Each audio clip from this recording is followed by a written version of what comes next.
your first drum lesson. And in this video, I'm going to show you how to do this and how to read this.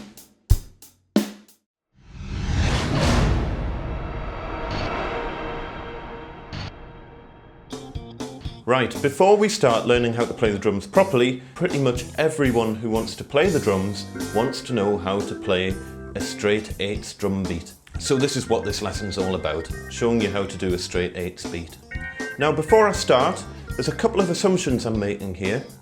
Assumption number 1 is that you're using a standard 5-piece drum kit with 3 toms, a hi-hat, a crash cymbal and a ride cymbal. Assumption number 2 is that I'm assuming you're right-handed.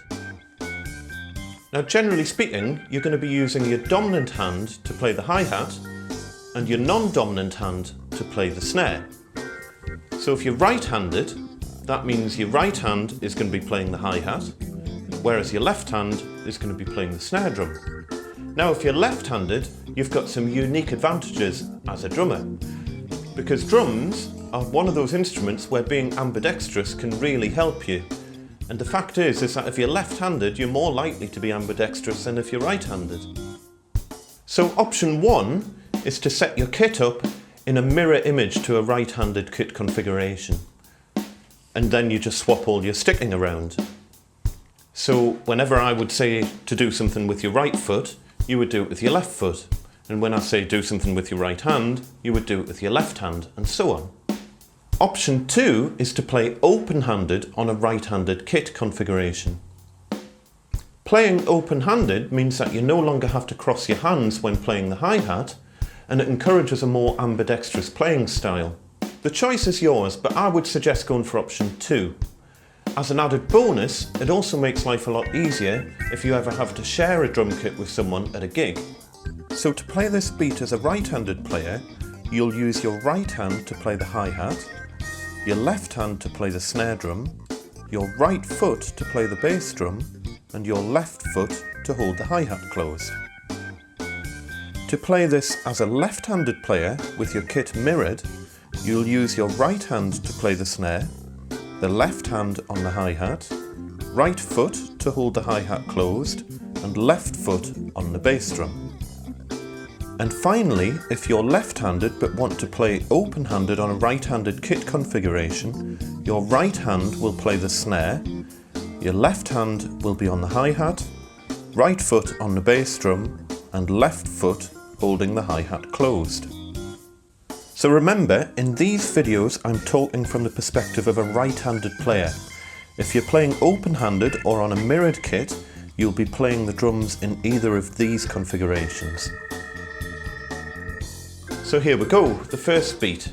The first thing that you need to do is put your foot on the hi-hat pedal and clamp it tightly closed. Not too tight, you don't need to put your full weight on it, but it wants to be a nice chick sound, not that sort of sound for what we're doing.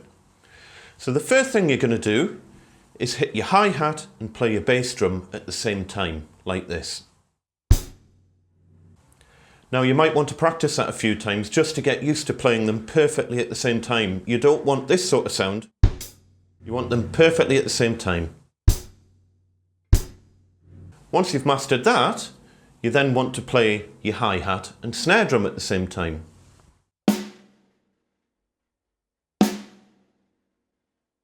So practice that a few times. Again, you don't want it to be... They need to be exactly together.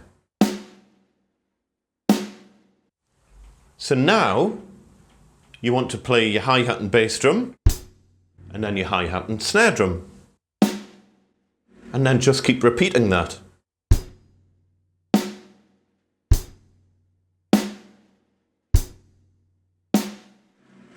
Not too fast, and don't go past that speed until you're getting it absolutely perfect. Now when you're drumming, more so than any other instrument, you need to get used to counting. And generally you're going to be counting to 4. And there's no harm in counting out loud while you're playing. So now, repeat that exercise, but this time you're going to be counting to 4 instead of 2. 1, 2, 3, 4, 1, 2, 3, 4. 1, 2, 3, 4. And again, keep practicing that until you can play it perfectly. Some people will get it straight away. For others, it might take a couple of days of practice to be able to play that. Now, we need to get your hi-hat doing some extra notes. So between each hit on the hi-hat, you're going to do an extra hit.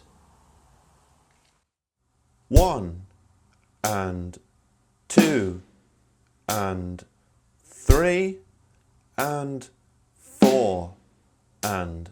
So do this really slowly at first, making sure that you're playing perfectly in time and that the notes are in unison with each other.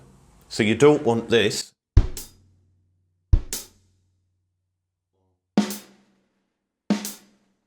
You want them perfectly together.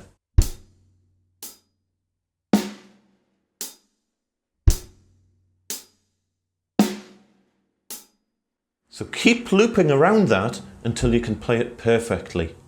And again, it's absolutely fine to count out loud while you're playing this. In fact, it's positively encouraged to count out loud, so get used to it. 1 and 2 and 3 and 4 and 1 and 2 and 3 and 4 and. Now, as promised, here's your first lesson in reading drum music, and I'll try to do it in under a minute. So, we don't use pictures to represent each part of the drum kit, we use notes. And first of all, the hi-hat notes look like this. Sometimes the notes will be joined together with a beam across the top. We'll cover that in a separate lesson on reading drum music, you don't need to worry about it for now. The bass drum notes look like this, and the snare drum notes look like this. And since any drum could be played by any hand or foot, we don't show sticking in this way, so we'll remove that for now. We'll add a couple of extra lines since music's written on 5 lines and not 3. These lines are called the staff or stave. And we generally don't put numbers over the top of the music to help you count, although you might see that in some beginner exercises, so don't worry about it. Instead though, we put numbers at the beginning of the music, and this is called the time signature. Finally, we put a symbol at the front to show the pitch of the notes being played, and this is called the clef. Since drums aren't really pitched, we use what's called the neutral clef, and that looks like this, or like this. So now, it's all about having fun behind your drum kit and taking your playing beyond the first beat. In the next lesson, we'll go over how to set your drum kit up properly.